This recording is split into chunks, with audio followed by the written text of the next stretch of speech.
నిజామాబాద్ జిల్లా ఆర్మూర్ మండలం అంకాపూర్ గ్రామంలో డబుల్ బెడ్రూమ్లను ఎమ్మెల్యే పైడి రాకేష్ రెడ్డి పరిశీలించారు. అంకాపూర్ గ్రామం డబుల్ బెడ్రూమ్లో ఇల్లు 152 శాంక్షన్ కాగా అందులో 96 ఇల్లు 12 బ్లాక్లు తయారైనాయి. ఇంకా 56 ఇల్లు కట్టవలసి ఉంది. ఇంకా మిగతా కట్టని ఇళ్లని కూడా అతి తొందరలోనే కట్టి సంబంధిత అధికారులతో మాట్లాడి డబుల్ బెడ్రూమ్ ఇళ్లని ప్రజలకు ఇవ్వాలని అన్నారు. అనంతరం అంకాపూర్లోని ఇండస్ట్రియల్ ఏరియాను పరిశీలించారు. ఎమ్మెల్యే వెంట డబుల్ బెడ్రూమ్ సంబంధించిన అధికారులు, రెవెన్యూ మరియు R&B అధికారులు, నాయకులు, కార్యకర్తలు తదితరులు పాల్గొన్నారు.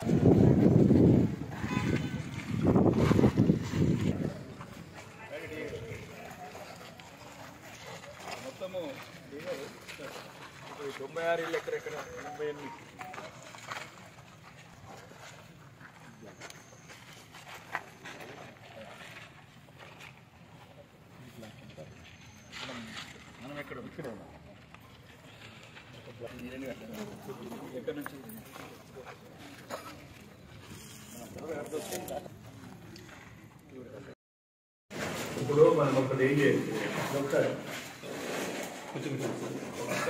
ఏం చేయాలంటే మొత్తం నేను గేమింగ్ కంప్లీట్ కావాలో చేయాలి. ఒకటి మనం Windows, white wash, tiles, kitchen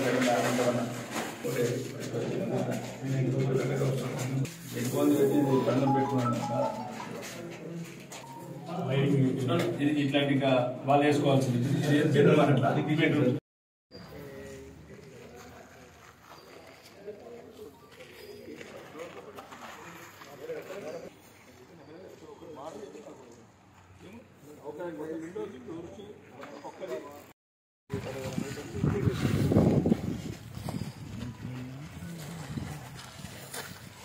మొత్తం అన్ని చేతులు ఉన్నాయండి.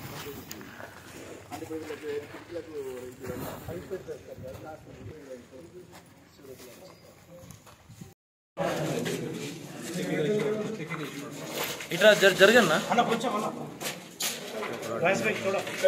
ఇక్కడ మనకు కంప్లీట్ ఉంటే మొత్తం సేమ్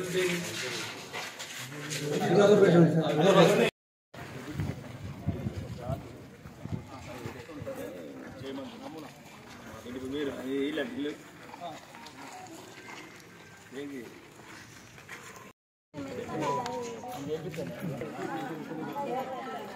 ఇల్లు మీకు సమస్యలు ఏంటి చెప్పండి. సరే ఇటు జరగండి. ఏమనుకుంటున్నారు?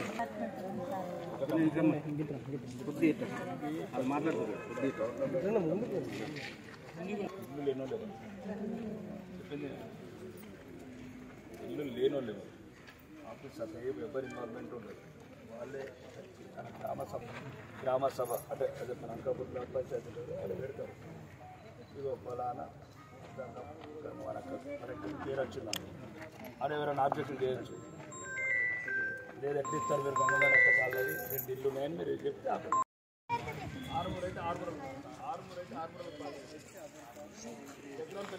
చక్రంపల్లి ఒకటి మొదటి స్టేజ్ 165 కొంచెం సిస్టమ్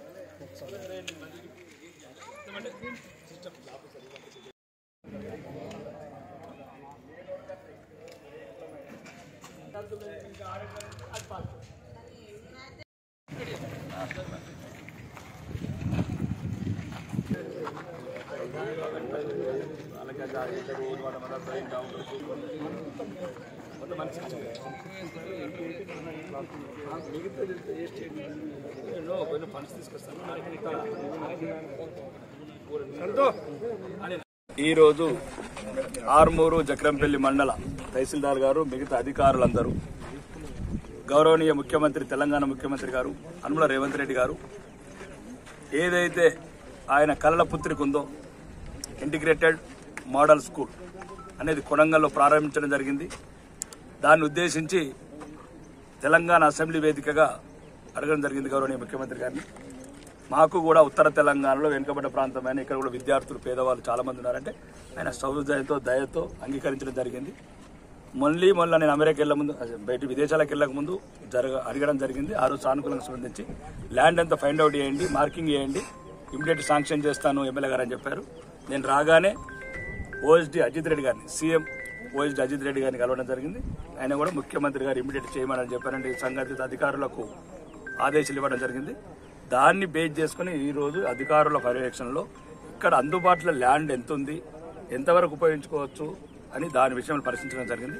ఒకవేళ ఇది వస్తే దేవుడి దయ వల్ల 5,000 మంది పేద విద్యార్థులకు, ఎస్సీ ఎస్టీ మైనారిటీ, దిస్ ఒక డ్రీమ్ ప్రాజెక్ట్, చాలా బ్యూటిఫుల్ ప్రాజెక్టు. అందరూ కులమతాలకు అతీతంగా ఒకే ప్రాంగణంలో చదువుకొని ఒకే ప్రాంగణంలో హాస్టల్ ఫెసిలిటీస్, స్పోర్ట్స్ కావచ్చు, ఒక ఇంటర్నేషనల్ స్పోర్ట్స్ క్రియేటివిటీ తయారు చేస్తారు ఇన్ఫ్రా. ఇవన్నీ అయితే సుమారు 5,000 మంది పేద విద్యార్థులకు ఉపయోగపడుతుంది.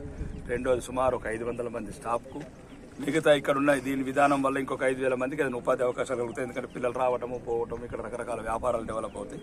మొత్తానికి ఉత్తర తెలంగాణకే ఒక తలమానికంగా నిలుస్తుందని అనుకుంటున్నాను. ఇది ముఖ్యమంత్రి వారికి మనస్ఫూర్తి కృతజ్ఞతలు తెలుపుకుంటున్నాను ఈ ప్రాజెక్ట్ శాంక్షన్ చేసినందుకు.